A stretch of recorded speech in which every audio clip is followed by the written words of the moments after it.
ठीक है, जैसे महेश वर्णवाल को आप नाम सुना होगा, फिर या फिर कोई ऐसा तो कोई नाम शुरू हो जाए, सविता खुल्लर वगैरह जो है, वो किताबें असल में वो आपके लिए नहीं है, उसमें मत फोकस करना, उसमें फोकस करोगे उनको पढ़ने बैठोगे तो फिर समय ज़्यादा लग जाएगा आपको, तो उनको छोड़ देना जो है, ठीक है।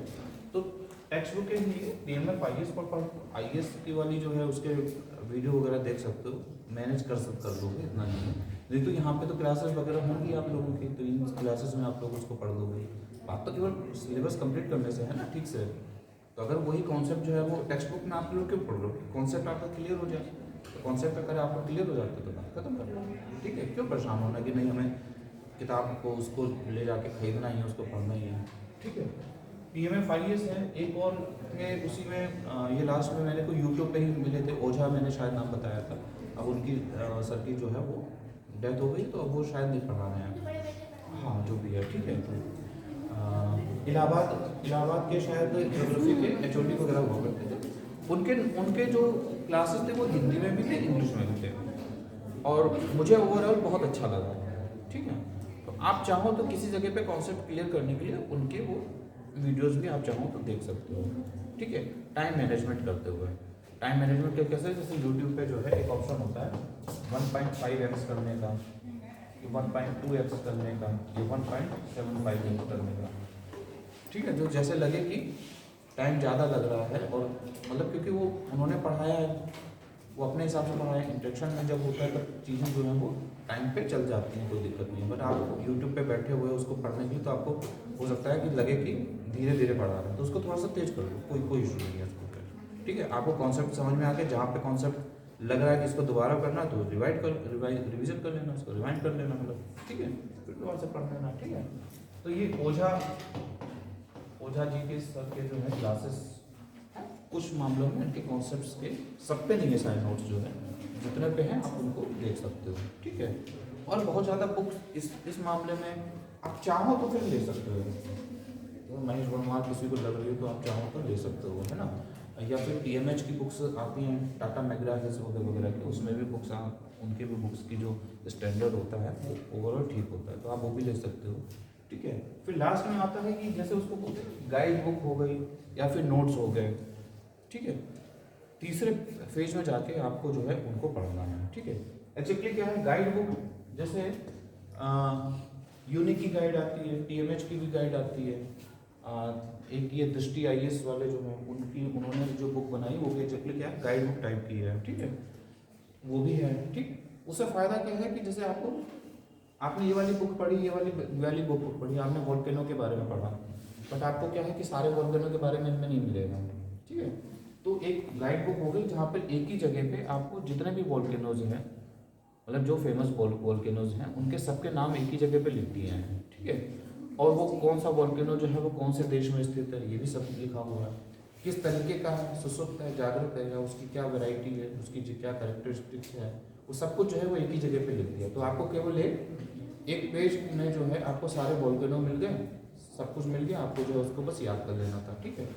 क्योंकि पीसीएस के लेवल पे तो ऐसे क्वेश्चंस आते हैं कि ये वाला माउंट लोवा जो वोल्केनो है वो कौन से देश में स्थित है, या फिर 3 या 4 उन्होंने दे दिया, उसके बाद उनके देश दे दिए, उसके बाद बताया कि इनको मैचिंग करनी है। ऐसे क्वेश्चन आते हैं, ऐसे क्वेश्चन पीसीएस में भी IAS वाले जो है UPSC में भी आते हैं, ठीक है। तो ब्लैक सी के आसपास जो है कौन कौन से देश हैं, कैस्पियन सी के आसपास कौन कौन से देश है, इनमें से कोई देश है या नहीं है, ऐसा क्वेश्चन आते हैं। तो ये तो ज्योग्राफी के टाइप के में क्वेश्चन हुआ, बट इसको जो है आप इन दोनों में से पढ़ोगे तो दिक्कत होगी, तो आप कोई भी गाइड बुक ले सकते हो, ठीक है, ठीक हो गई। वही गाइड बुक की जगह आप चाहो तो नोट्स भी ले सकते हो, किसी कोचिंग के नोट्स ले लो, उनमें भी असल में इस चीज़ की कोशिश की जाती है कि आपको जो है इस टाइप की जो भी मैपिंग है या इस टाइप की जो भी टेबल्स वगैरह जो है वो एक ही जगह पे मिल जाए, ठीक है। कौन सा ज्वालामुखी कौन से देश में पड़ता है, किस तरीके का है, कौन सा पहाड़ जो है, फिर पहाड़ों की ऊंचाई क्या क्या है, सब कुछ मिल जाएगा, ठीक है। कौन सी नदी के किनारे कौन सा जो है वो शहर है, ठीक है। ऐसे क्वेश्चन आते हैं तो वो सब आप एक जगह पे नोट कर सकते हो, ठीक है। तो ये आपका जो है बेसिक तरीका है पढ़ाई करने का, या सबसे बोल सकते हैं कि सबसे आइडियल कंडीशन है, ठीक है। अब ये मामला है टेस्ट वेस्ट टाइप का कि सब कुछ आइडियल ही पढ़ना है, तब तो बहुत अच्छी बात है, ठीक है। बट जब टाइम मैनेजमेंट की बात आ गई और जब हमारे पास में इतना टाइम नहीं है, तो हम इनमें से कुछ चीज़ों को स्किप कर सकते हैं, ठीक है। जैसे प्री के मामले में आप चाहो तो PMFIS, क्योंकि ये क्या है, कॉन्सेप्ट बेसिस है। जब ये टेक्स्ट बुक की बात आएगी तो क्या मैटर आएगा, कॉन्सेप्ट का, ठीक है। अगर आपको कॉन्सेप्ट अपने मजबूत का करने हैं तो आपको टेक्स्ट बुक पढ़नी होगी, ठीक है। और अभी आपसे क्या पूछ रहा है कि कौन सा वोल्केनो कौन से देश में स्थित है, तो वहाँ कॉन्सेप्ट की बात नहीं है, वहाँ आपको कंटेंट चाहिए। तो कंटेंट आपको जो है यहाँ से मिल जाएगा, आप इजी जो है किसी भी नोट से या गाइड बुक से आप कर सकते हो। उसमें ये सारा जो टेक्स्ट बुक का भी जो निचोड़ जो होता है वो उस बुक में लगभग लिखा रहता है, ठीक है। मेंस की जब बात है तब आपको ये वाली बुक पढ़ लेनी चाहिए एक बार जो है, ठीक है। फिर वही बात है कि आपके पास में टाइम कितना है, टाइम किस तरीके से मैनेज कर सकते हो, क्योंकि सब कुछ नहीं पढ़ लेना है, सब कुछ जान लेना एक ही बार में जो है। तो टाइम मैनेजमेंट करने के लिए इसमें से जो इम्पोर्टेंट पार्ट है उस इम्पोर्टेंट पार्ट को आपको पढ़ लेना होगा, ठीक है। कोई भी दुनिया की मतलब जो भी, चाहे वो दिल्ली की हो चाहे कहीं की लखनऊ की कोई भी कोचिंग हो, वो आपका पूरा सिलेबस एक बार में कभी नहीं कंप्लीट करा सकती है, ठीक है। कोई नहीं कराता है। तो लास्ट में क्या होता है कि कुछ पार्ट जो होते हैं वो मैनेज किए जाते हैं, 20 से 30% तो वो छोड़ देते हैं, कोचिंग वाले खुद ही छोड़ देते हैं उसको जो है। हाँ, कोशिश ये करनी है सिलेबस करना है, ठीक है। अभी सिलेबस वाला पार्ट जो है अभी इस पर तो नेट चलेगा ही ना, होगा, कनेक्ट अगर होगा तो अभी जो है उसका जैसे GS वाला जो है उसका ज्योग्राफी का अभी खोल के दिखाएंगे कि उसको कैसे मैंने कैसे जो नोट्स बनाए थे मैं अभी उसको दिखाने को कोशिश करूँगा, ठीक है। अब देखो जैसे हिस्ट्री पे आ जाओ, हिस्ट्री में भी यही कोशिश करनी है कि 6, 7, 8, 9 और ये वाला जो है 11th की बहुत ज़रूरत नहीं है, 10th तक की कर लोगे तो हो जाएगा काम जो है, क्योंकि आपको इसके आगे वाली बुक पढ़नी है, नई भी पढ़नी है, पुरानी अभी मत पढ़ो। वो इसलिए क्योंकि जैसे कि पुरानी NCERT की जो पुरानी वाली बुक थी वो रामशरण शर्मा जी ने लिखी थी, ठीक है। उनकी ऑलरेडी एक बुक आ गई है एंशियंट के लिए, ठीक है। तो जब वो बुक आ गई है वो नए पेजेस हैं और ज़्यादा अच्छे से उन्होंने लिखे हुए होंगे, और पुराने फोटो कॉपी लेकर आओगे उसमें कुछ फॉन्ट्स होंगे वो पढ़ने में आएंगे, कुछ नहीं आएंगे, तो उनको छोड़ दो, नई बुक ले लो, अपना आराम से उसको पढ़ सकते हो। तो वो नई बुक RS शर्मा करके है, अगर मैं ठीक मुझे याद आ रहा है तो मे भी हो सकता है शायद मैं ठीक है। और 6, 7, 8, 9 का आपने पढ़ लिया, ठीक है। और फिर उसके बाद जो है वो आपने RS शर्मा, जैसे एंशियंट के लिए आप पढ़ लो RS शर्मा, ठीक है। मेडिएवल के लिए मेरे हिसाब से बहुत ज़्यादा परेशान होने की जरूरत नहीं है, मेडिएवल को आप जो है मैनेज कर सकते हो, क्योंकि आपने NCERT आपने पढ़ी कि मेडिएवल जो है वो थोड़ा कम पूछा जाता है, तब भी जो कम पूछा जाता है, ठीक है। जो मेडिएवल से जो क्वेश्चन पूछे जाते हैं वो ज़्यादातर जो है वो आपके इस वाले पार्ट से कंप्लीट हो जाएंगे, ठीक है। अब आ जाओ दूसरी कौन सी बुक है, जैसे मॉडर्न के लिए कौन सी बुक है बताओ, टेक्स्ट बुक में कौन सी रखोगे, विपिन चंद्रा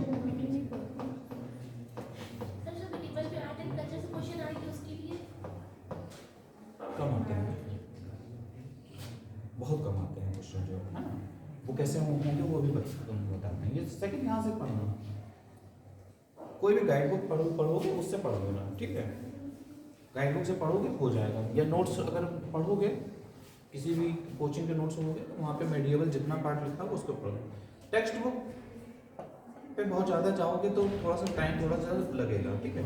अगर मैनेज कर सकते हो तो कर लेना, एक बार पढ़ लेना, बहुत ज़्यादा पढ़ने की जरूरत नहीं है, ठीक है। क्योंकि सबसे ज़्यादा क्वेश्चन कहाँ से पूछे जाएंगे, मॉडर्न से पूछे जाएंगे आपके और एंशियंट से पूछे जाएंगे, ठीक है। मेडिएवल से 1 या 2 क्वेश्चन आते हैं तो उसको उस पर बहुत ज़्यादा फोकस करके बहुत ज़्यादा टाइम वेस्ट करने की जरूरत नहीं है, ठीक है। पढ़ लेना तो जरूरी है, पढ़ भी लेना चाहिए, लेकिन अगर आपके पास समय नहीं है तो फिर आप कहीं पे कटौती तो करोगे ही ना, ठीक है। अब आप कटौती कर दी मॉडर्न में तो फिर दिक्कत हो जाएगी, ठीक। अच्छा, दूसरा आपने NCERT जब पढ़ोगे तो उसमें इतना मेडिएवल आपने पढ़ लिया होगा कि आपका जो है क्वेश्चन जो होगा वो मैनेज हो जाएगा, ठीक है। अब देखो अब क्या क्या है कि जब इस वाले पार्ट में आओगे तो कोई एक गाइड बुक जब उठा के पढ़ना शुरू करोगे तो वहाँ पे जो क्वेश्चन पूछे जाते हैं कि पानीपत की पहली लड़ाई, पानीपत की दूसरी लड़ाई, या फिर जो है वो पहले कौन से गुलाम वंश आया तो गुलाम वंश के बाद में कौन से आए, है ना। तो ये सबको लाइन से लगाना है, तो वो सब चीज़ें जो होंगी वो आपको गाइड बुक से आराम से मिल जाएंगी, केवल उतना पढ़ लेने से आपका जो है जो प्री का जो क्वेश्चन होगा वो कंप्लीट हो जाएगा। प्री के क्वेश्चन के लिए बहुत ज़्यादा यहाँ पे कॉन्सेप्ट की जरूरत नहीं है। हिस्ट्री वाले मेथड में बहुत ज़्यादा जरूरत है नहीं। मेंस में बहुत ज़्यादा मेडिवल के क्वेश्चन आते नहीं हैं, ये अभी तक की तो परंपरा कम से कम रही है। अब अगर ऐसा किसी ने सुन लिया और ऐसा किसी ने वीडियो देख लिया और ऐसा हो गया कि अच्छा मेडिवल के क्वेश्चन नहीं आते, चलो डाल ही दे देंगे, तो वो हो सकता है। देखो केवल सिलेबस में मत जाना, सिलेबस में जितनी बात लिखी हुई है उससे दुनिया के वो किसी भी कोने से कुछ भी पूछ सकते हैं। आगे एक्सेट्रा भी लिखा हुआ है। इस बात पे कभी मत करना कि तुम मतलब आप क्लेम नहीं कर सकते इस बात को कि सर मॉडर्न का मतलब क्यों मेडिवल का क्वेश्चन क्यों पूछ लिया, तो लिखा नहीं था। तो लगभग सब कुछ आ जाता है उसमें, ठीक है। तो आ सकता है लेकिन आता नहीं है, ये अभी तक की सामान्य परंपरा रही है, ठीक है। अब जैसे यहाँ पे बात करोगे तो बिपिन चंद्र, जैसे अब ये हो गया। अब एंशियंट में जितने आपको जो है जितना भी आपको जो कंटेंट चाहिए था वो आपको यहाँ से मिल गया, कॉन्सेप्ट आपको मिल चुके हैं। आपने एंशियंट समझ लिया है कि किस तरीके से हमारा विकास जो है या हमारा डेवलपमेंट होना शुरू हुआ था, ठीक है। सिंधु घाटी सभ्यता से वैदिक में आए, फिर उसके बाद हम लोग किस तरीके से हम लोग जो है एक नेशन स्टेट बने हमारे जो हैं, ठीक है। मौर्य साम्राज्य, गुप्त साम्राज्य, और वहाँ पे क्या क्या उनकी कला संस्कृति थी, सब आपने पढ़ लिया, ठीक है। आपका आर्ट्स एंड कल्चर का काफ़ी हिस्सा वहीं से कंप्लीट हो गया, ठीक है। अब जरूरत वो पड़ेगी कि जो क्वेश्चंस जो हैं कई बार जिस तरीके से पूछते हैं, क्योंकि इतनी बार करने के बाद में आप भूल चुके होंगे कि बिंबिसार के बाद में अशोक आए थे, कि अशोक से पहले बिंबिसार आए थे, बिंदुसार आए थे, क्या करना है इसमें जो है। अब यहाँ पे जब आपको याद करना होगा तो वो आप कोशिश करो किसी गाइड बुक को उठा के याद करने की, ठीक है। क्योंकि वहाँ पे सब कुछ क्रम में लिखा हुआ है, कॉन्सेप्ट आपका क्लियर है, कॉन्सेप्ट आप पढ़ चुके हो, तो आपको कनेक्ट करने में भी आसानी होगी, ठीक है। आप जैसे ही उसका नाम से सुनोगे अशोक का, वैसे ही आप जो है उससे रिलेटेड ज़्यादातर चीज़ें जो होंगी वो आपकी समझ में आ जाएंगी, ठीक है। तो एक ही जगह पे गाइड बुक में क्या होगा, मौर्य साम्राज्य लिखा होगा, मौर्य साम्राज्य की स्थापना किसने की वो लिखी है, पहले 2 राजाओं के नाम लिखे हुए हैं, उसके बाद अशोक का नाम लिखा होगा, अशोक ने कब गद्दी में बैठे, अशोक ने कौन कौन से युद्ध किए, सब कुछ पॉइंट्स में लिखा हुआ है। केवल पॉइंट्स को पढ़ते हुए याद करते जाना, कॉन्सेप्ट आपका क्लियर है, ठीक है। इसी तरीके से मॉडर्न के लिए करोगे तो मॉडर्न के लिए कौन सी बुक है, स्पेक्ट्रम। आप कहोगे कि स्पेक्ट्रम साहब जो है वो टेक्स्ट बुक है या गाइड बुक है, इसको गाइड बुक बोल दिया, गाइड बुक थोड़ा खराब उसमें मानी जा जाती है। बट देखिए स्पेक्ट्रम है क्या, स्पेक्ट्रम बुक तो पता ही है ना, राजीव अहीर सर थे, हाथ जोड़ रहा हूँ कान पकड़ रहा हूँ, इतने महान व्यक्ति थे जिन्होंने इतने नोट्स बनाए हैं, जिस नोट्स को पढ़ के जो है या जिनकी बुक्स पढ़ के जो है कितने ही IAS और IPS निकले हैं। तो बहुत सम्मान से नाम ले लेना, मैं कभी नहीं मिला, मुझे मालूम ही नहीं वो किस एज के हैं, लेकिन जो भी होंगे उनकी बुक जो है वो बहुत अच्छी स्टैंडर्ड की बुक लिखी हुई है, ठीक है। बट बेसिकली वो क्या है कि नोट्स ही बनाए होंगे उन्होंने, और उस नोट्स को जो है उन्होंने एक बुक के फॉर्म में दे दिया। बट उसको तब भी अगर आप ठीक ठाक तरीके से किसी चीज़ को कसौटी पे तोलोगे तो मैं कह सकता हूँ कि वो कम से कम टेक्स्ट बुक नहीं है, एक गाइड बुक टाइप की ही है, ठीक है।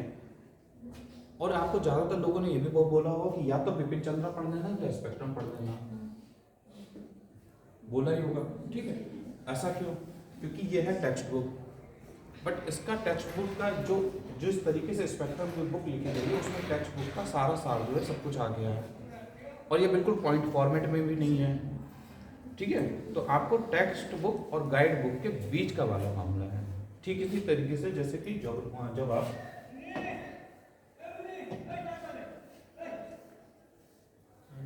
पॉलिटी में पढ़ोगे,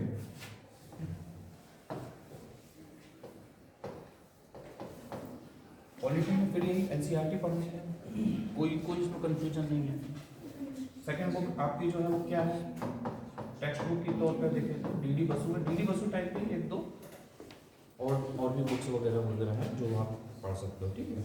इसमें एक बुक जो है या एक जो चीज़ पढ़नी है वो मस्ट है बैरक, किसी को इसमें तो कोई कन्फ्यूजन नहीं है ना, बैरक को पढ़ ही लेना है,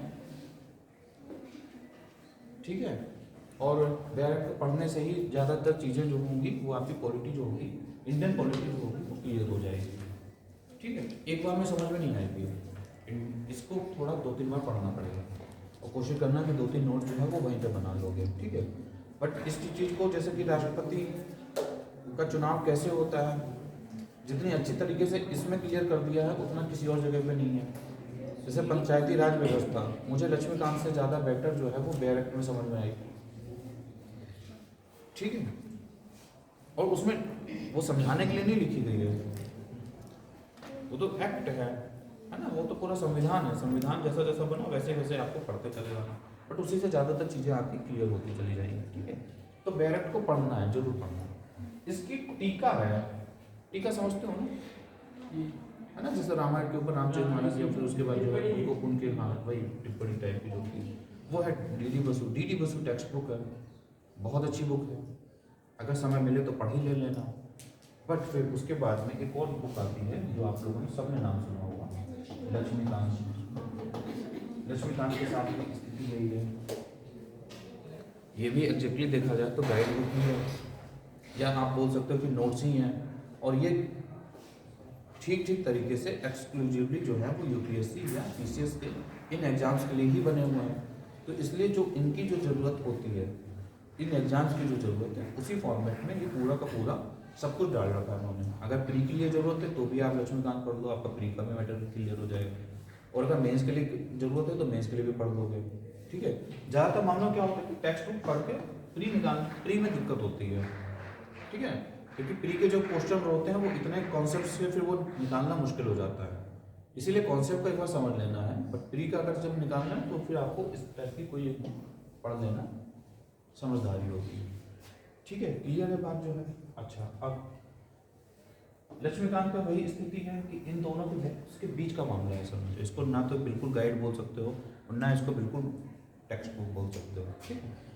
तो अगर आपको कोई छोड़नी है बुक जो है तो आप डीडी बसु को छोड़ सकते हो। मैं बिल्कुल भी नहीं कह रहा कि छोड़ ही देनी चाहिए इसको। अगर आपके पास में ज़रा सा भी समय है तो अगर आप मैनेज कर सकते हो तो इसको 2-3 दिन आप इसको पढ़ लीजिए, नुकसान नहीं होगा कम से कम। ऐसा नहीं लगेगा कि क्या पढ़ लिया। कुछ लोगों को शुरुआत में लगेगा कि पढ़ने में दिक्कत हो रही है क्योंकि जो लिखा गया है उससे आप अभी परिचित नहीं हो, ठीक है ना। नए तरीके की चीज़ें लिखी गई हैं, हमने अभी तक कॉन्स्टिट्यूशन को या पॉलिटी को उस स्तर से नहीं पढ़ा है। हिस्ट्री तो पहली बार में पढ़ने में आ जाएगी, रोचक लगती होगी। यहाँ दिक्कत थोड़ी सी इसी लगेगी क्योंकि जो टर्म्स लिखे गए हैं बाई द लॉ और इस तरह के जो कानूनी वर्ड्स लिखे हुए हैं फिर उसके बाद उनको एक्सप्लेन किया हुआ है, तो वो चीज़ें पहले शुरुआत में थोड़ा सा समझने में दिक्कत होती है, ठीक है।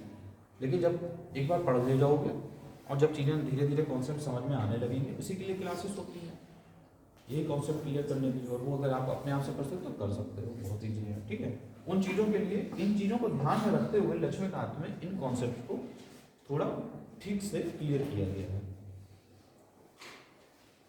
ठीक है। कानून के द्वारा स्थापित हो या जैसे विधि के समझ समता, ठीक है। और दूसरा जो है विधि की समता, दोनों में अंतर है, दोनों में क्या डिफरेंस है, इस बात को क्लियर करना है। तो उसमें आपको डीडी बसु की तुलना में लक्ष्मीकांत अगर आप पढ़ोगे तो ऐसा भी डीडी बसु पढ़ोगे तो समझ नहीं आएगा, ठीक है। लेकिन लक्ष्मीकांत क्या है कि एक ही जगह पे डिवाइड कर करके सीधे सीधे तौर पे लगी है कि विधि की समझ समता का मतलब ये है और विधि की समता का मतलब ये है, ठीक है। बात क्लियर हो गई, बात समझ गए, ठीक है। अब आते हैं इसके अलावा भी अगर कभी जरूरत पड़े कि क्योंकि इसके में कई सारी चीज़ें ऐसी हो जाती है ना कि आपको याद करने में अचानक से प्री का क्वेश्चन आ गया, अगर आपको याद करना है कि राष्ट्रपति की सारी शक्तियाँ हमको एक ही बार में याद हो जाएं, ठीक है। या फिर राष्ट्रपति को कौन हटा सकता है, उसको रिमूवल का क्या कंडीशंस है, उसमें क्या क्या कंडीशंस बनी हुई हैं, सुप्रीम कोर्ट के जज को हटाने के लिए क्या कंडीशन है, सुप्रीम कोर्ट के जज को कौन हटा सकता है, राज्यपाल को कौन नियुक्त करता है, हाई कोर्ट के जज को कौन नियुक्त करता है और हाई कोर्ट के जज को कौन निकाल सकता है, हाई कोर्ट के जज को कौन नियुक्त करता है, इसको याद है, पता है, पढ़ा हुआ है, ठीक है। यूपीएससी के आयोग को कौन करता है और यूपी पीसीएस जो है उसको हटाता कौन है, ठीक है। अब ये मामले हैं कंफ्यूजन, ठीक है। अब ये यहाँ से शुरू हो जाती है, ये चीज़ें याद करनी पड़ेंगी, या तो रटनी है, रटने से अच्छा है कि उसको समझ लेना ऐसा क्यों है। तो कॉन्सेप्ट समझ के हुए उसको याद कर लेना भी जरूरी है, ठीक है। अब ये चीज़ें जो है लक्ष्मीकांत प्रसाद में भी एक जगह पे ना मिले, ठीक है। यहाँ पे नोट्स बना लो, या तो किसी गाइड बुक में मिल जाए तो उसको वैसे ही रख लो, प्रिंट आउट निकाल लो, उसके फोटो कॉपी कर लो, या जैसे भी जो भी है, या उसी को देख के ही एक जगह पे लिख लो, ठीक है। अन्यथा आप वहाँ पे उसके नोट्स बना के रख लो, ठीक है। या फिर जैसे अब पता चला कि प्रेसिडेंट की क्या क्या शक्तियाँ हैं, ठीक है, तो उसमें लिखा हुआ है, उस चीज़ को चाहो तो आप कीवर्ड्स बनाते हो, उसको छोटा छोटा लिख सकते हो। लक्ष्मीकांत के नोट्स बनाना कोई बहुत अच्छी समझदारी का बात नहीं है, ठीक है, वो ऑलरेडी नोट्स के फॉर्म में है, बट तब भी जो है आप चाहो तो उसको एक पॉइंट में लिख सकते हो, ठीक है। जैसे कि मैं आपको बताऊं कि इंडिया और पाकिस्तान के रिलेशंस को अगर आपको क्लियर करना है, ठीक है,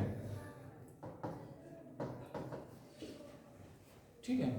अब क्या है, इंडिया पाकिस्तान के बीच में जो मुझे याद है 6 पॉइंट्स हैं, जिन 6 पॉइंट्स को हम लोग जो है कर लो, बात कर लो, कोई दिक्कत नहीं है बेटा, ठीक है। 6 पॉइंट्स जो है वो आपको मतलब आपस में रिलेशन जो है वो उसके 6 मुद्दे बनते हैं, ठीक है। एक तो कश्मीर हो गया, ठीक है, आतंकवाद हो गया या टेररिज्म जिसको बोल सकते हैं, टेररिज्म क्या बोल कह सकते हैं यही, ठीक है। फिर सियाचिन का मैटर है, सरक्रीक का मैटर है,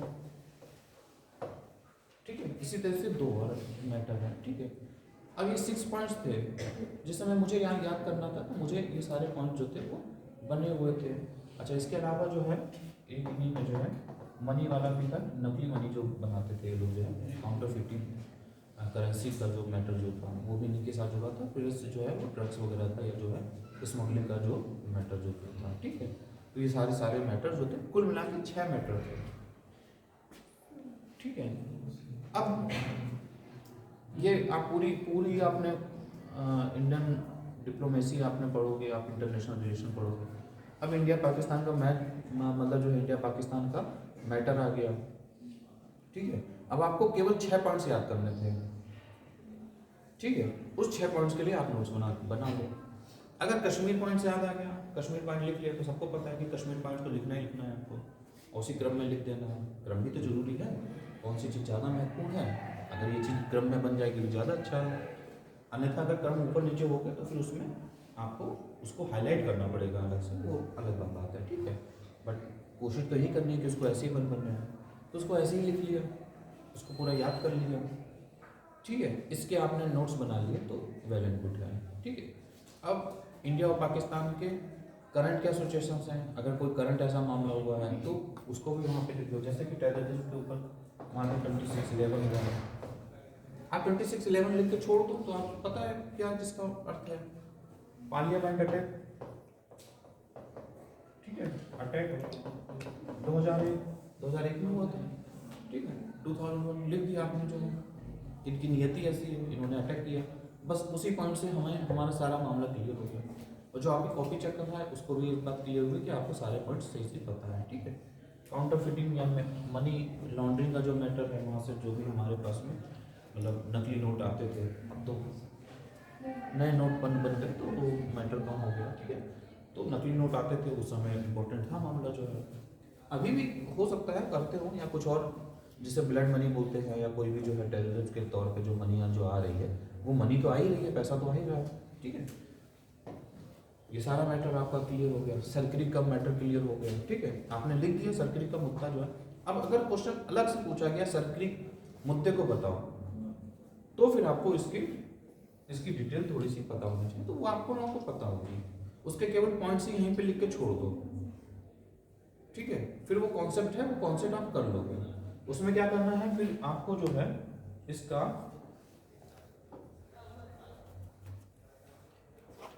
ठीक है, ये आपका पाकिस्तान जो है, अब जब पाकिस्तान का मुद्दा होगा तो ग्वादर जरूर दिखा देना। ग्वादर बहुत इंपॉर्टेंट है, बिना ग्वादर के जो है कराची ना दिखो कोई बात नहीं, इस्लामाबाद ना दिखाओ, ग्वादर जरूर दिखा देना। नहीं पूछा कोई बात नहीं, दिखा देना वहाँ पे ग्वादर जो है, क्योंकि वो सर्किल मुद्दे से तो सीधे तौर पर जुड़ा हुआ है। और ये रहा सर्किल यहाँ पे जो है इसको लेके लड़ाई चल रही है, ठीक है। इसका जब कॉन्सेप्ट पढ़ोगे, इसका थोड़ा सा जब कॉन्सेप्ट पढ़ोगे तो उसमें याद रखना कि इसमें जो है कुछ हमारे सी के लॉ बने, मतलब जो इंटरनेशनल सी लोग वो कैसे बंटवारा करेंगे उनके कुछ लॉ बने हुए हैं, ठीक है। तो वो लॉ के हिसाब से आप उसको वहाँ पे लिख सकते हो। अच्छा, इसी में एक और पॉइंट भी था जो हमारा इंडस ट्रीटी जो है हमारी जो ये है ना जल विवाद जो है वो भी थी, ठीक है। और ये इंडस ट्रीटी किसने करी थी? WTO ने करी थी, WHO ने करी थी, किसने करी थी? बीच में ट्रीटी बीच में कराने वाला कौन था? ना ठीक है, देख लेना है कौन कौन था। WTO आई थी, मुझे सही से नहीं आता वो लोग, ठीक है। तो सर्टिफिकेट का मुद्दा हो गया, इसका मैप बना ही देना है आंसर में, ठीक है। और उसी से बात सब कुछ क्लियर हो गई, ठीक है। और सामान्य तौर पे प्री पे वो क्वेश्चन तो आएगा नहीं, इंडस ट्रीटी कब हुई है वो क्वेश्चन आ जाएगा, वो में भी हो सकता है ना। लेकिन बाकी और मुद्दों पे तो यहाँ पे आएगा नहीं। तो प्री से ज़्यादा ये इम्पोर्टेंट किस लिए? मेंस के लिए। ये आपको पता होना चाहिए कि हम इसके जो नोट्स बनाएंगे वो प्री के लिए बनाएंगे, नोट्स के मेंस के लिए बनाएंगे। क्योंकि अक्सर क्या होता है कि दोनों नोट्स एक साथ में बनाने के चक्कर में वो नोट्स नहीं रहते फिर वो, ठीक है। तो अगर आप केवल प्री के लिए नोट्स बना रहे हो, इसका एक तरीका ये भी है कि जहाँ पे अगर आपको इसी जगह पे लिखा कि कोई चीज़ जो है वो प्री के लिए इम्पोर्टेंट है, वहाँ पे पी लिख दो साथ में। और अगर कोई चीज़ जो है वो केवल मेंस लग रहा है कि केवल मेंस के लिए जरूरी है, तो केवल मेंस एन बना दो, ठीक है। अब आपको पता है कि जहाँ पे प्री लिखा है और अगर आप मेंस का तैयारी कर रहे हो तो प्री वाला पार्ट आप छोड़ सकते हो। जैसे प्री के वाले पार्ट में बहुत ज़्यादा जरूरत नहीं पड़ेगी इस बात की कि कौन सी चीज़ कौन से सन में हुई है, कि आप डेट्स याद कर रहे हो, उसको आप स्किप कर सकते हो या मैनेज कर सकते हो इस बात को, ठीक है।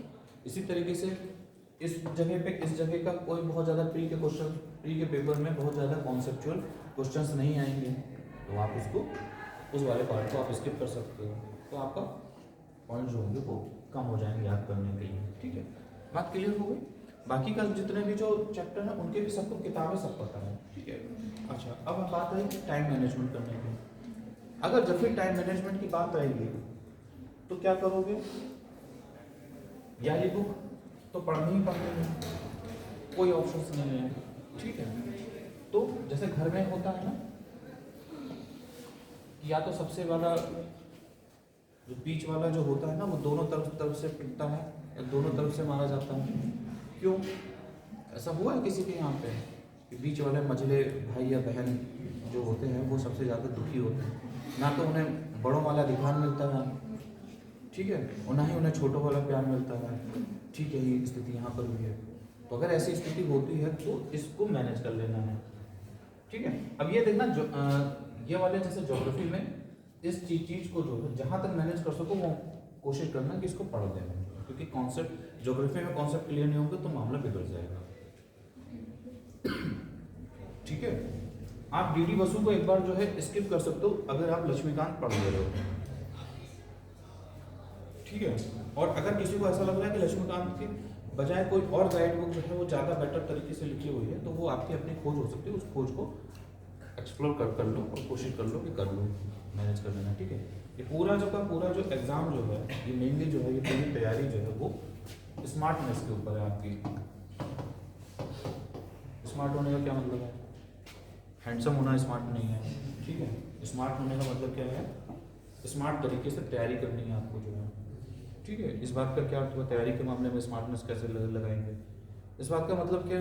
सीधी सी बात ये है कि कुछ लोग जो हैं बहुत सारे गलतियां करे होंगे, उसके बाद जो है वो उस स्तर पे पहुंचे होंगे, और एक स्मार्ट व्यक्ति जो होगा वो वैसा व्यक्ति होगा जिसने दूसरों की गलतियां से सीख लिया होगा, ठीक है।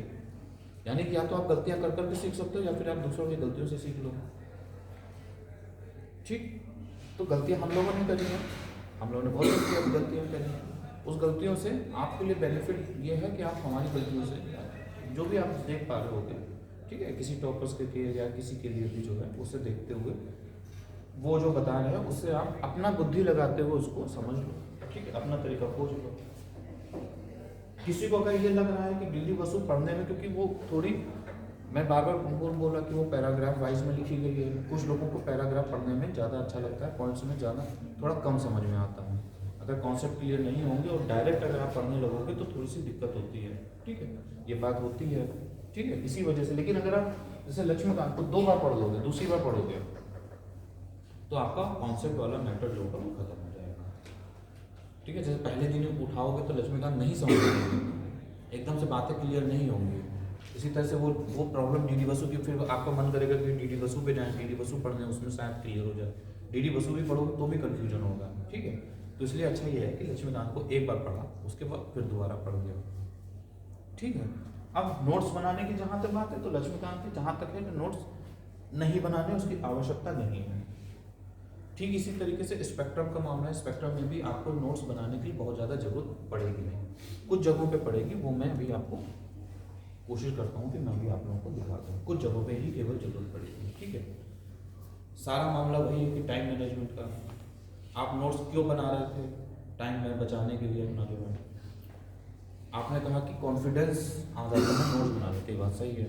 और कॉन्फिडेंस इसीलिए आता है क्योंकि आपने नोट्स बना लिया कि आपने कोई चीज़ जो है वो आपने पढ़ ली और आपको इस बात का अच्छे से भरोसा है कि आप जो है उसमें माहिर हो चुके हो, तो कॉन्फिडेंस आ जाएगा, ठीक है। उसके लिए नोट्स बनाने की ही जरूरत नहीं है, 2 बार पढ़ लो, तीसरी बार पढ़ लो, जितनी देर लगा रहे हो नोट्स बनाने के लिए उतनी देर में आप पढ़ सकते हो, ठीक है, कर सकते हो, ठीक। फिर वही बात कि नोट्स ऐसा नहीं है कि नहीं बनाना है, लेकिन ये बात ध्यान रखना कि किस चीज़ के नोट्स बनाने हैं। सारे ही नोट्स बनाने लगे कि जैसे मेरे पास में 2-3 लोगों ने नोट्स भेजे, कुछ लोगों के नोट्स बहुत अच्छे थे, मतलब अच्छे थे, ओवरऑल अच्छे थे, ठीक है।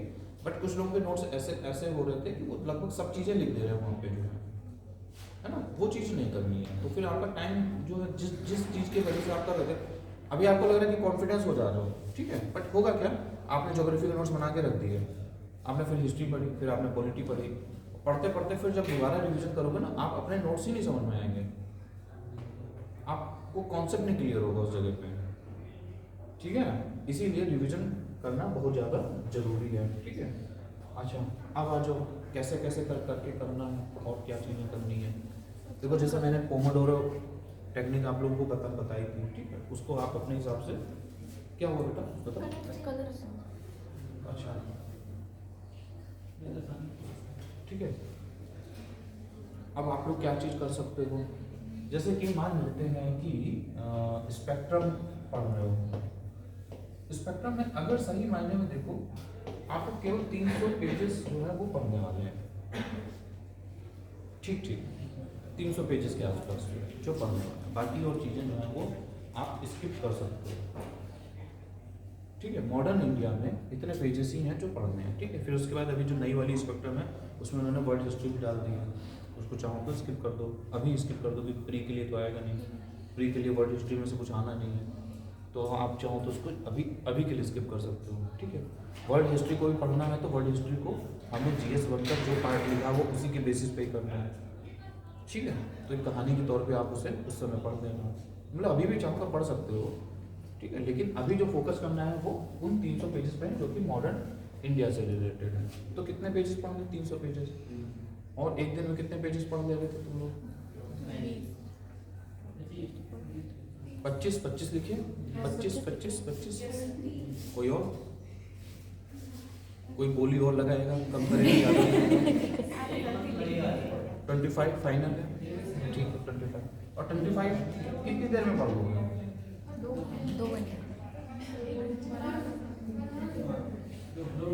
2 घंटे में पढ़ लोगे? सोच समझ के बोलना।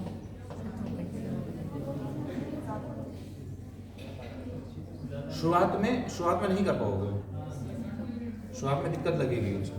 कम से कम तुम लोग को इस लेवल तक पहुंचने में कम से कम लगातार पढ़ना शुरू करोगे तो कम से कम 15 दिन लगेंगे, अगर सीरियसली पढ़ना शुरू करोगे तो। इसलिए शुरुआत में परेशान मत होना कि नहीं हो पाया।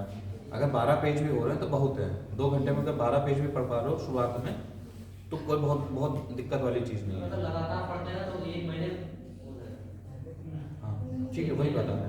लेकिन जब आपने ठीक तरीके से अगर आपने पढ़ना शुरू कर दिया, जब आप उस लेवल पे पहुंच जाओगे, मतलब एक मिनिमम स्टैंडर्ड तो है ही ना तैयारी का, ठीक है। तो उस मिनिमम स्टैंडर्ड पे जब आप पहुंच जाओगे तो आप 25 पेजेस पढ़ लोगे आराम से जो है, ठीक है। अब हम लोग पेजेस पे ही बात कर रहे हैं, अभी हम लोग उसमें नहीं, चैप्टर क्या है वो जो है कोई चैप्टर बड़ा है, कोई चैप्टर छोटा है, करना तो चैप्टर वाइज है, लेकिन कोई चैप्टर बड़ा होगा, कोई चैप्टर छोटा होगा, ठीक है। तो अभी हम लोग 25 पेजेस के हिसाब से बात करें। अब इसको मैनेज करना, चैप्टर वाइज मैनेज करना, ठीक है। जैसे कि कोई चैप्टर जो है वो मान लो जो है 23 पेजेस में ख़त्म हो गया, तो अब 25 ही पढ़ने, तो ऐसा नहीं कि 2 पेज उठा के अगले वाले को पढ़ लिए, तो बीच में छोड़ दोगे तो फिर उसको छोड़ दो, फिर नेक्स्ट वाला जो उस दिन 23 ही पेज पढ़ोगे, कोई दिक्कत नहीं है, ठीक है। अगले दिन थोड़ा ज़्यादा पढ़ लेना, ठीक है। 23 पेज पढ़ोगे तो टाइम कम बचेगा ना, कम लगेगा, तो वो जो टाइम लगेगा उसको अगले दिन यूज कर लेना, उससे ऐसा होता नहीं है, ठीक है। कोई बात नहीं, कर लेना, खूब मैनेज हो जाएगा। अपना शेड्यूल बना लेना कि आज हमें जो है स्पेक्ट्रम जो है इतने दिन में पढ़ना है, आज ये वाला चैप्टर पढ़ना है, और ये वाला जो चैप्टर जो है जैसे ही हमारा जो है, जैसे किसान आंदोलन पढ़ोगे तो एक दिन में पढ़ दोगे, ख़त्म हो जाएगा, ठीक है। फिर उसके बाद जो है जहाँ से शुरू होगा 1915 से जो है, या फिर जहाँ से स्वतंत्रता संग्राम का मेन पार्ट जो शुरू होगा, वहाँ पे आपको थोड़ा थोड़ा टाइम लगना शुरू होगा, तो 2 दिन लगेंगे, कोई दिक्कत नहीं है वहाँ पे, ठीक है। अब 25 इसका मैं क्या मानूँ, 25 को मतलब 300 को 25 से डिवाइड कर दो, कितना आया। इतनी रीजनिंग तो आ ही रही होगी क्योंकि सीसेट का भी पेपर है, तो उसमें मिनिमम नंबर तो लेकर आना ही है, तो कर लोगे डिवाइड। 12 दिन लगा दिए तुम लोगों ने, बताओ इतनी अच्छी मैथ्स होने का क्या जरूरत है, 12 दिन लगा दो, 6 दिन करते, ठीक है। 12 दिन में आपके जो है स्पेक्ट्रम एक बार तैयार हो गई, आपने पढ़ ली, ठीक है। अब क्या होता है ना, जैसे कि सब चीज़ें नहीं पढ़नी है, वो बात बता दी, तो उसमें से क्या क्या पढ़ना है, जो मैंने बोला ना 300 पेजेस ही पढ़ने हैं केवल जो है, ठीक है। तो वो हम लोग अभी बता देंगे आप लोगों को कि कौन कौन से 300 पेजेस में मतलब क्या क्या पार्ट जो है सबसे इम्पोर्टेंट है, और कौन कौन सा पार्ट किस स्तर पे छोड़ा जा सकता है, ठीक है। तो जैसे कि अब आपका जो है, जैसे स्वतंत्रता संग्राम आंदोलन का जो मेन पार्ट है वो आपका क्या है, 5 स्टार वाला पार्ट है, वो पढ़ना ही पढ़ना है, ठीक है। फिर उसके बाद जैसे प्री के लिए किसान आंदोलन है, ये प्री के लिए बोल रहा हूँ मैं, ठीक है। वहाँ पे अगर इस पेज को मतलब इस पूरे उस स्पेक्ट्रम को छोड़ना चाहो तो छोड़ सकते हो, उस चैप्टर को। अब जो छोड़ सकते हैं उसको नहीं करना है, पहले ये वाला नोट कर लें कि छोड़ना क्या है हमको, जो है पढ़ना क्या है वो तो बाद में देखेंगे, पहले छोड़ दें उसको, जो है ये नहीं करना, ठीक है। किसान आंदोलन का पार्ट जो है वो आपके लिए प्री के लिए अभी जो है थोड़ा सा मैनेज कर सकते हो, ठीक है। बट किसान आंदोलन से क्वेश्चन कैसे आता है कि जैसे मोहल्ला विद्रोह हुआ है, या कहाँ कहाँ पे जो है कौन कौन से विद्रोह हुए, वो कब हुए, कौन से सन में हुए, इनके लिए हो सकता है सीधे सीधे क्वेश्चन आ जाए कि इनको क्रम से लगाइए, या इनका कौन कौन नेता था, यही चीज़ें पढ़नी होती ज़्यादा, जो प्री के लिए आएगा क्वेश्चन जो है, ठीक है। और ऐसे समय में आप इस वाले पार्ट को जो है आप किसी गाइड बुक से पढ़ सकते हो, या फिर स्पेक्ट्रम के ही पीछे आप देखोगे कि वहाँ पे जो है उन्होंने एक पूरी समरी टाइप की बना रखी है, पॉइंट्स में बना रखे हैं, ठीक है। तो आप चाहो तो उसको वहीं पे पढ़ के क्लियर कर सकते हो, ठीक है। लेकिन अच्छा ये है कि आपने किसान आंदोलन आपने एक बार पढ़ लिया, उसमें जो जो चीज़ें आपको मिली उसको आपने बना लिया, ठीक है। क्योंकि पीछे वाले पॉइंट्स में सब कुछ तो नहीं दे रखा है, सब कुछ दे रखा होता तो वो इतना ही मोटा हो जाता, सब कुछ नहीं दे रखा है, तो इसीलिए जो है उसमें कुछ पार्ट अगर ऐसा बचा है जो आपको जरूरी हो उसको एक बार रख लेना, ठीक है। फिर भी अगर यूपीएससी की प्रिपरेशन कर रहे हो तो मैं आपको सजेस्ट ये करूँगा कि एक बार पढ़ लेना चाहिए, कम इम्पोर्टेंट है बट एक बार पढ़ लेना चाहिए।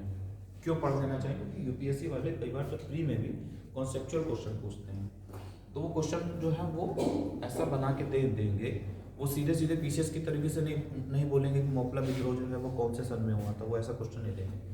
तो वो बताएंगे कि मोहल्ला विद्रोह के होने के निम्न कारण थे, उनमें से 3 या 4 कारण बता दिए, उसके बाद उन्होंने बोला 1 और 2 कारण सही है, दूसरा तीसरा कारण सही है, 1 2 3 कारण सही है।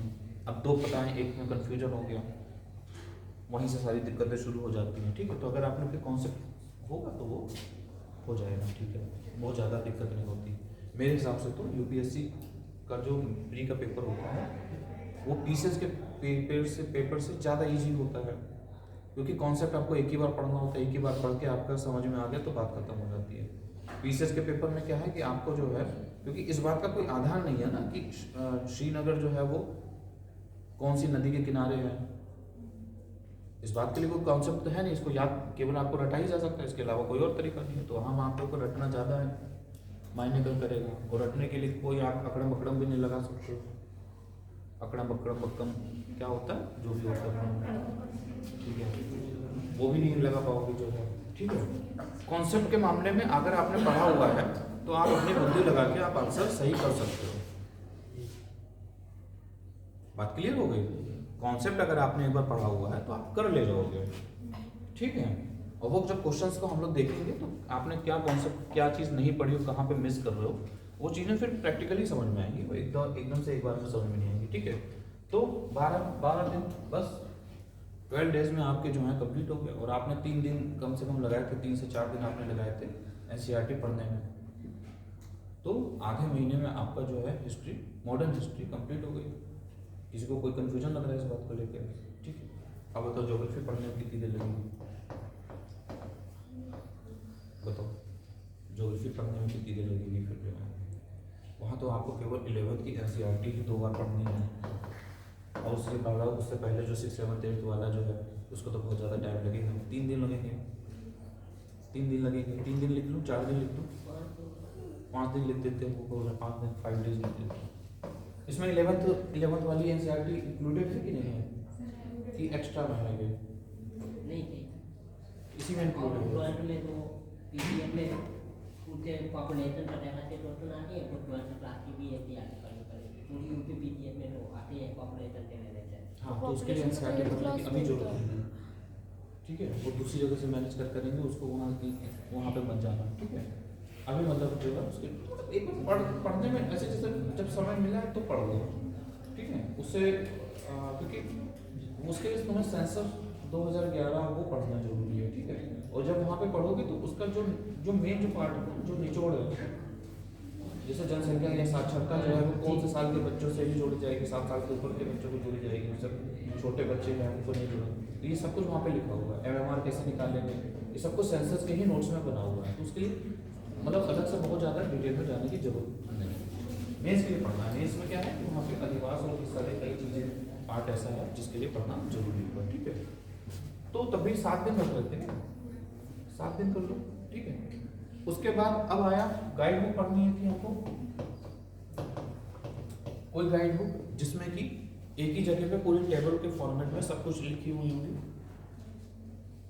कौन सी नदी जो है वो सबसे बड़ी है, कौन सी नदी उसके बाद क्रम में कौन सी बड़ी है, कौन सी लंबी है, एक एक चीज़ें लिखी होंगी। इंडियन ज्योग्राफी और वर्ल्ड ज्योग्राफी दोनों को लिखते हुए, ठीक है। ऐसे किसी भी गाइड बुक को उठाओगे तो पढ़ने में कितना टाइम लगेगा, कितना समय लग सकता है? क्योंकि वहाँ तुम्हें याद ही करना है, वहाँ कॉन्सेप्ट करना नहीं है, कॉन्सेप्ट पे टाइम ज़्यादा टाइम होगा। वहाँ तो तुम्हें सीधे सीधे रटना है, ठीक है। तो इसका कोई आधार नहीं है ना। अमेजन सबसे बड़ी है, सबसे लंबी, इसका कोई आधार है? ये तो आपको याद करना है इसको जो है, ठीक है। अमेजन कहाँ पर है इसको याद करना है, बात क्लियर है। उसके लिए कोई कॉन्सेप्ट तो है नहीं कि कॉन्सेप्ट को समझना पड़ेगा, बात क्लियर होगी। तो उसके लिए आप कितना दिन लगा सकते हो? 5 डेज लगा दो। 5 डेज में आपकी इंडियन और वर्ल्ड ज्योग्राफी कंप्लीट हो जाएगी, ठीक है। क्लियर है? इस बात का क्या अर्थ निकल रहा है कि आपने 1 महीने में हिस्ट्री और ज्योग्राफी आप मैनेज कर सकते हो, ठीक है। अब कौन कौन से सब्जेक्ट बचे बताओ? पॉलिटी बची,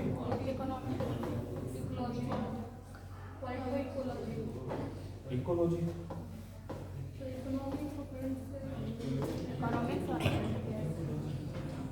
और कुछ बचा? करंट अफेयर्स का मैं बता चुका हूँ पहले, है ना, कैसे करना है बस। और कुछ बचा है? मतलब जो चीज़ होंगी वो मिसलेनियस में डाल देंगे उसको, जो इसके अलावा जो कुछ पार्ट बचा है, जो मेन सब्जेक्ट है वो तो हो गए, कंप्लीट हो गए ना, ठीक है। अच्छा, अब आ जाओ पॉलिटी पे आ जाओ और इकोलॉजी पे। इकोलॉजी के लिए मैं पहले वो बोल चुका हूँ कि बहुत हाई-फाई बुक पे मत जाना, ठीक है। तो एक तो जब आप साइंस वाला और वाला एक अच्छा साइंस भी है इसमें ना, साइंस से क्वेश्चन अच्छे यहाँ से आते हैं। अगर साइंस का मैटर कुछ मामलों में करंट अफेयर्स से जुड़ा हुआ भी है, ठीक है। पीसीएस में साइंस से सीधे क्वेश्चन आते हैं। यूपीएससी में साइंस के क्वेश्चन जो मतलब बेसिक जो क्वेश्चन है वो थोड़े कम आते हैं।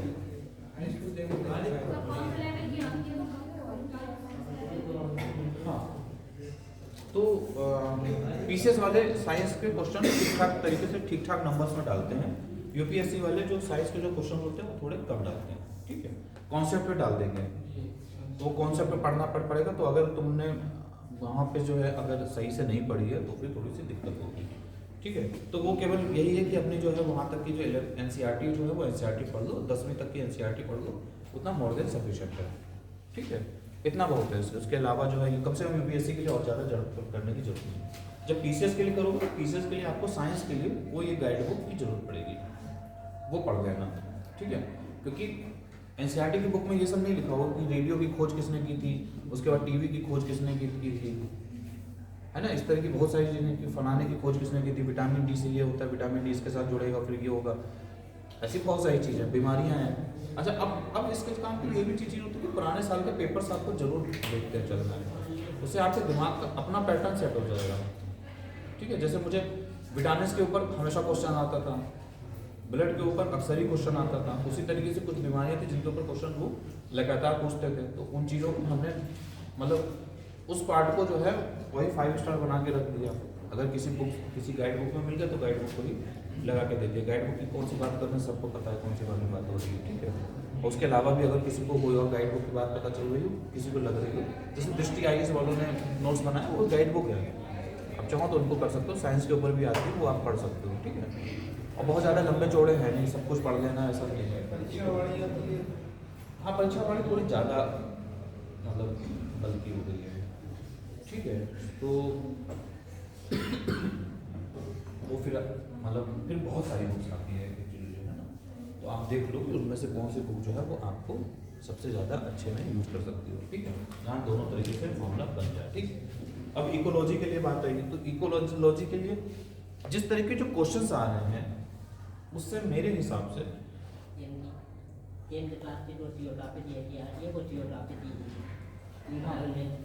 केवल वो पढ़ लेना है। मेरे हिसाब से तो कोई भी एक सिंपल गाइड बुक जो है अगर ठीक ठाक से बनी हो, जैसे दृष्टि IAS की बनी हुई है, एक मैंने लुटेंट की आई थी स्पेशल इकोलॉजी का, वो बहुत अच्छी लगती है। उसमें प्रीवियस क्वेश्चन भी है, उसमें प्रीवियस क्वेश्चन भी के और कई सारे जियोग्राफी के भी सारे प्रीवियस ईयर क्वेश्चन तो सब लोग होते हैं सर। प्रीवियस ईयर क्वेश्चनों को कैसे देखना है सर, कुछ पढ़ने के बाद प्रीवियस ईयर को, हाँ वैसे ही करना है। चाहो जैसे टॉपिक पढ़ लिया उसके बाद प्रीवियस ईयर में देख लो, या पहले प्रीवियस ईयर के क्वेश्चंस देख लिया उसके बाद टॉपिक पढ़ो, दोनों काम कर सकते हो, आपको जिसमें सूटेबल हो रहा है। ये मामला जो है वो सब्जेक्टिव है, ठीक है। आपको जिसमें जैसे जैसे सूट कर करेगा वैसे वैसे भी करना है।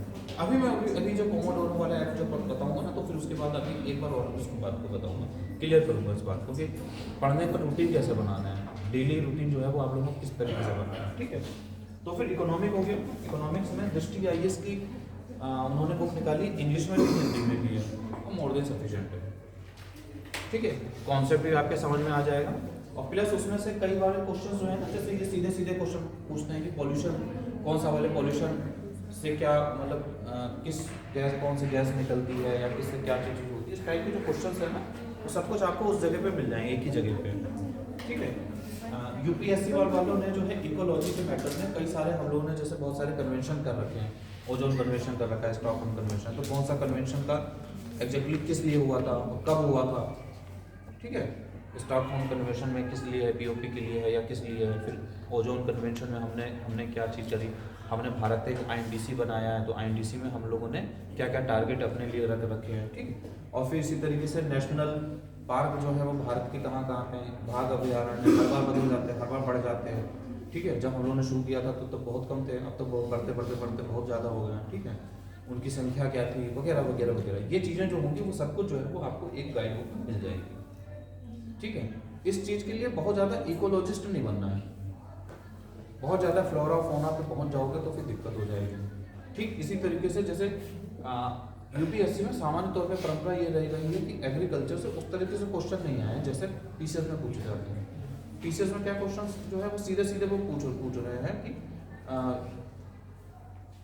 गन्ने में जो है फलाना बीमारी जो है या फलानी जो रोग जो है वो किसकी वजह से होता है, तो ऐसा यह क्वेश्चन आते थे। तो मैंने उन सब के एक नोट्स बना लिए थे, एक ही जगह पे जो है सारे वो रखे, उनके सब के याद कर लिए कि जस्ते की कमी से क्या होगा, ठीक है, इसकी कमी से क्या हो सकता है, ये किसकी वजह से रोग हो रहा है, तो उनके सब के नोट्स बना लिए, ठीक है। क्योंकि वो कई जगहों पे मुझे मिले भी, कुछ जगहों पे गाइड बुक्स में मिले तो उनको वैसे ही छाप लिए अपनी जगह पे, ठीक है। और उसके बाद में लगे कि इसके अलावा एक दो और मैंने जैसे प्रीवियस ईयर के क्वेश्चन देखे तो उसमें से कुछ मैटर रह गया था तो उनको वहीं पे लिख दिया। अब वो केवल मुझे ये पता है कि मुझे यही पढ़ना है, ठीक है। ठीक इसी तरीके से जो तुमने सेंसस के लिए बोला था, सेंसस के लिए मैं बोलूँ मैंने 3 या 4 पेजेस के जो है वो अपने नोट्स बना रखे थे, ठीक है। और मैं केवल वही पढ़ता था, जब भी कोई बात होती थी तो केवल वही पढ़ता था। उन नोट्स में कैसे कैसे बना रखा था, क्या क्या चीज़ें थी। एक तो पहली बात तो ये है कि MMR वगैरह क्या क्या चीज़ें होती हैं, तो उसका एक जगह पे लिख दिया कि MMR क्या है, 1 लाख के अंदर जो है इतने इतने लोगों का मरेंगे तो वो ये होगा, ठीक है। तब क्या था, आज क्या है, वो धीरे धीरे बढ़ गया तो उसका एक ग्राफ बना दिया। वो ग्राफ मेंस में बहुत काम आता था, ठीक है ना, उस जगह पे भी काम आ जाता था। प्लस उसके अलावा क्या किया, जैसे हमारी एजुकेशन का है ना, जैसे बोलते हैं लिटरेसी रेट जो है, लिटरेसी रेट जो है, ठीक है। अब क्या है, एक ही जगह पे बना है। एक तो देखो वो पूछते हैं यूपी में लार्जेस्ट बताओ, या मतलब जो है जो सब पर नंबर 1 पर जो है, और फिर जो है लोएस्ट बताओ, रैंकिंग में सबसे नीचे कौन चल रहा है, यही क्वेश्चन पूछते हैं, ठीक है। उसके बाद वो इंडिया में पूछेंगे, इंडिया में बताओ भाई लार्जेस्ट कौन सा है और लोएस्ट कौन सा है, ठीक है। तो यहाँ पे 1 2 3 4 5, 1 से लेके 5 तक, और फिर इसी तरीके से जो सबसे लोएस्ट में जो सबसे पीछे चल रहा होगा उसको लिख लिया यहाँ पे, सबसे लास्ट कौन सा 75, 74 नंबर पे जो है उसको लिख लिया, ठीक। इसी तरीके से इंडिया का था, इसी जगह पे लिख लिया, फर्स्ट सेकंड थर्ड, और फिर ये चीज़ लिख ली, ठीक है। बात खत्म हो गई। अब मुझे केवल यही याद करना है, इसके अलावा और कुछ नहीं आता, ठीक है। अब जो आएगा लिटरेसी रेट कितना चल रहा है, तो क्या यूपी का कितना है, यहीं पे लिख लो कितना है बताओ लिटरेसी रेट।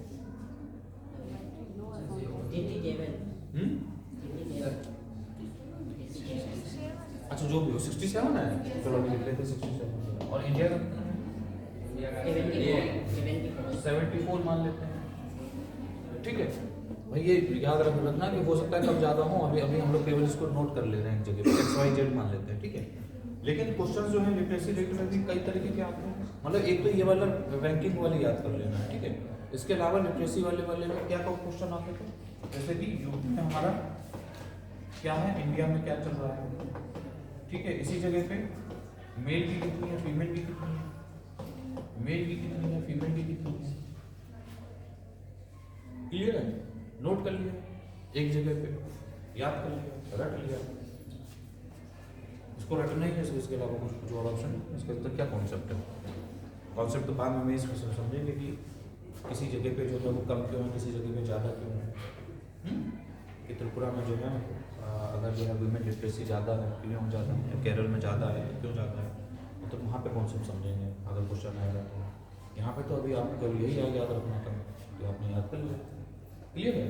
इसी तरीके से सारी चीज़ें याद कर लेनी है, नोट्स इसके नोट्स बना के आप लोगों को रख लेने हैं, ठीक है।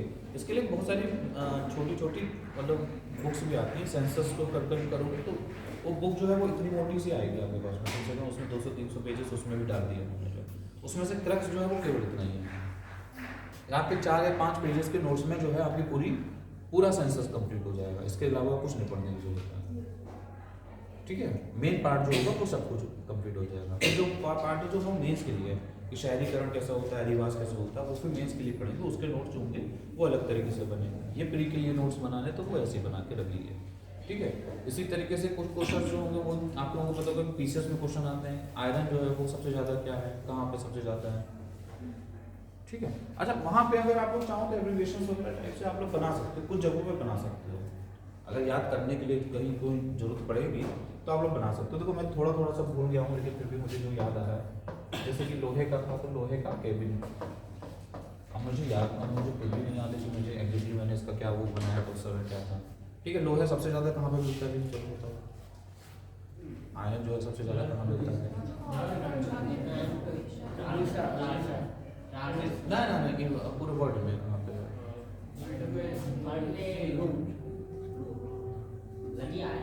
मतलब जो है कौन सा देश जो है जो सबसे ज़्यादा बढ़ाता है, याद कर लेना जो भी होगा। मुझे अब मैं क्योंकि भूल चुका हूँ, मुझे नहीं याद है, सीरियसली मुझे नहीं याद, ठीक है। तो मैंने खैर जो था इसका एक वो बना लिखा रखा था, ठीक है। तो लोहे का केबिन, उसी से ही सारा जो है मेरा मैटर क्लियर हो गया था, ठीक है। देख लेना तू कहाँ कहाँ पे है। सबसे लास्ट में शायद जो है इंडिया ही है, IELTS से इंडिया निकल रहा था, ये मुझे याद आ रहा है। ठीक है, तो आई थिंक शायद कनाडा था नहीं तो सी किसके लिए था? चाइना। फिर ए किसके लिए है? अर्जेंटीना। अच्छा चलो देख लो उसको जो है वो कहीं से बना है, तो अगर याद है तो कहीं कुछ होगा ही, है ना? वो क्या है मुझे याद नहीं है। ठीक है, आप चाहो तो इनमें इसको फिलहाल डिलीट कर देता हूँ।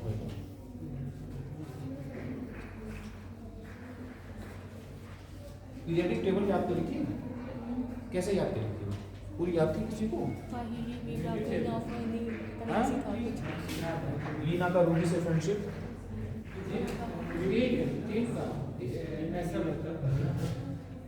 अरे नहीं वो नहीं, पीरियडिक टेबल कैसे याद करी थी? ऐसे याद करी थी ना? हाँ जो भी हो, मतलब लीना का रूबी से फ्रेंडशिप को हमको याद करा दिया, तो बाकी का मैंने सबसे बना दिया था। BMG का सरबराह था, मतलब जो है मतलब जो भी आपको बनोगे वो आप कर सकते हो। अब ये चीज़ आप लोग याद करने के लिए तरीके कर सकते हो, लेकिन इसका बहुत मिनिमम यूज करना है। इस चीज़ का बहुत मिनिमम जगह पे यूज करना है। आप सोचो कि आप पूरी की पूरी जो तकनीक जो पूरा का पूरा सिलेबस जो होगा वो आप इसी तरीके से याद कर लोगे, है ना? तो वो हर जगह पे नहीं हो पाएगा, केवल कुछ जगहों पे ही आप कर सकते हो, वो आप कर लेना। नहीं चाहे ठंडी हो क्लियर है बात यहाँ पे? क्लियर? ठीक है, समझ में आ गया? एक बार फिर से वापस आते हैं।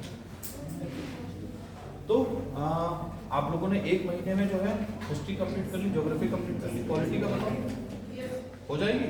इकोलॉजी और इकोनॉमिक्स में बहुत ज़्यादा कुछ है नहीं जो आप लोगों को पढ़ना है, तो मैं मान के चलो कि 3 महीने में तो तुम लोग कंप्लीट कर सकते हो। अब तो कोई इशू होना नहीं चाहिए। फ्री मतलब है ये वाला जो सिलेबस है कम से कम फ्री कर रहे हो, कंप्लीट हो जाएगा। और फ्री के लिए हो जाएगा तो साथ में कितना टेक्स्ट बुक पढ़िए तो आपको मेंस कुछ हद तक तो कंप्लीट हो गया। कोई ऐसा है कि किसी को लग रहा है कि नहीं ये क्या बात करती है, ऐसा तो हो ही नहीं सकता है, बताओ।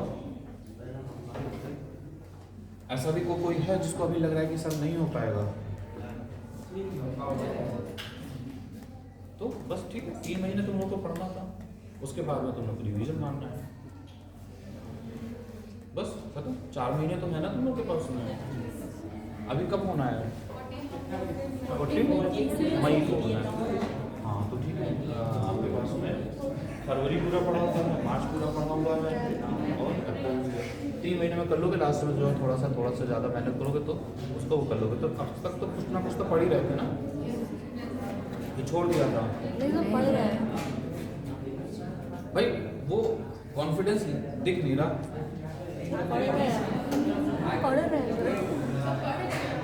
नहीं पढ़ तो रहे हो, मतलब मैं उसके लिए पूछ रहा हूँ कि जैसे मान लो किसी ने जो है जैसे अभी भी पढ़ रहोगे, लेकिन अभी भी फील लग रहा होगा कि किसी के 1 या 2 टॉपिक कंप्लीट है, लेकिन ज़्यादातर पार्ट हमारा कंप्लीट नहीं है, वो लास्ट तक लगेगा, ऐसा महसूस होगा।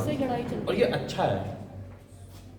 ये बेसिकली अगर तुम्हें किसी जगह पे कॉन्फिडेंस आ गया, खत्म हो गया, फिर मामला ज़्यादा दिक्कत है। तो अगर आपको अभी उस लेवल पे उस तरीके का कॉन्फिडेंस नहीं है कि हमारा बिल्कुल सब कुछ तैयार है, तो ऐसा होगा नहीं, ठीक है? क्योंकि ऐसे क्वेश्चंस फिर वो बाद में आपसे पूछे जाएंगे तो फिर आप परेशान होंगे कि यार मेरा तो सब कुछ जो है पॉलिटिक्स। एक कॉन्फिडेंस का लेवल ये है कि आपने जो है उसको देख लिया, ज़्यादातर जो क्वेश्चंस जो आ सकते थे वो आपने उसको कवर कर लिया, बस उतना ही कॉन्फिडेंस होना चाहिए, ठीक है? बात क्लियर यहाँ तक की? ठीक है, ठीक है। अब ये यहाँ पे एक बार फिर से बात को आगे शुरू करते हैं। मैंने बोला था पोमोडोरो ऐप आप लोग चाहो तो यूज कर सकते हो, अगर कुछ और भी अगर आपको उसमें कुछ भी संशोधन करना है आपकी अपनी सहूलियत के हिसाब से वो आप लोग कर सकते हो। आप सुबह पढ़ाई करो, शाम को पढ़ाई करो, उसके मुझसे बहुत ज़्यादा फर्क नहीं पड़ता, ठीक है? वो आपकी सहूलियत के हिसाब से आप हम लोग काम करो। अब सहूलियत का मतलब ये नहीं है कि पढ़ना ही नहीं है, तो सहूलियत को कैसे करके मैनेज करना है कि हमें पढ़ना तो है ही, ठीक है? अब देखो आपको करना क्या है। पहले दिन आपने 2 घंटे पढ़ाई करी आपने, ठीक है? मान के चल रहा हूँ कि आप लोग जो है 25 पेजेस जो होंगे वो आपने कंप्लीट कर लोगे, ठीक है? 25 पेजेस आपने पढ़ लिए, ठीक है? अब क्या करना है, ठीक? अब इस 25 पेजेस में से जो आपके लास्ट ईयर के जो क्वेश्चंस पढ़े हुए हैं उनको एक बार उठा लो, मेंस के भी देख लो एक बार, और प्री के भी देख लो, ठीक है। अच्छा, प्री के क्वेश्चंस आपको लगे बहुत ज़्यादा है तो उसमें फंसना नहीं, ठीक है। एक बार बस पढ़ते चले जाना, और ये चीज़ कर लेना कि 25 पेजेस जो मैंने पढ़े थे क्या उसमें से वो चीज़ आ रही है कि नहीं आ रही है। इस काम के लिए आपको मैक्सिमम 30 मिनट्स लगेंगे, या वही पढ़ना 25 मिनट्स लगेंगे, ठीक है। एक बार जो है मेंस का पेपर देख लेना पिछले साल का 1-2 साल का जो भी होंगे, ठीक है। और यहाँ से पार्ट, इस पार्ट से ये आप लोगों को सबको पता है, इस तरीके से जो है ऑलरेडी बुक्स अवेलेबल है मार्केट में, जिनमें जो है इस तरीके से ऑलरेडी सेग्रीगेट्स करके दे रखे हैं, ठीक है। तो आप उठाओगे तो आपको पता चल जाएगा कि 25 पेज आपने जो है एंशियंट के पढ़े और सिंधु घाटी सभ्यता के मान लो पढ़े, तो सिंधु घाटी सभ्यता से कौन कौन से क्वेश्चन आए हैं वो आपको मालूम है, ठीक है। उसी को पलटोगे तो ये भी पता चल जाएगा कि सिंधु घाटी सभ्यता से ज़्यादा क्वेश्चन आ रहे हैं और किस जगह से आ रहे हैं, तो हमें किस जगह पे ज़्यादा फोकस करना है। ये बात क्लियर हो गई है, ठीक है। किस जगह पे कम करना है ये भी बात क्लियर हो गई, और क्या क्या क्वेश्चन आ सकते हैं तो उससे बात ये भी क्लियर हो जाएगी कि आपको कहाँ पे नोट्स बना के रखने हैं। जैसे आप ज़्यादातर गाइड बुक पढ़ लोगे या ज़्यादातर आपने आर एस शर्मा पढ़ लिया होगा, अब आप जो है लास्ट में आपको इस बात को लेकर कन्फ्यूजन होगा जब क्वेश्चन पूछा जाएगा कि कौन सा सिक्का जो है वो सबसे ज़्यादा कौन से राजा के द्वारा चलाया गया, ठीक है। तो अब आपको ये बात बताएगा कि इस चीज़ के लिए हमको एक जगह पे नोट बना के रख लेना है, वो चाहे आप किताब में ही लिख लो या फिर आप अपनी जगह पे किसी एक जगह पे कॉपी पे या कहीं पर भी आप उसके नोट्स बना के रख लेना, और उसकी जगह पे पी लिख देना। पी इसलिए क्योंकि वो केवल प्री के लिए है, मेंस में इस बात का बहुत ज़्यादा महत्वपूर्ण नहीं काम आएगा, ठीक है, तो उसके लिए छोड़ देना।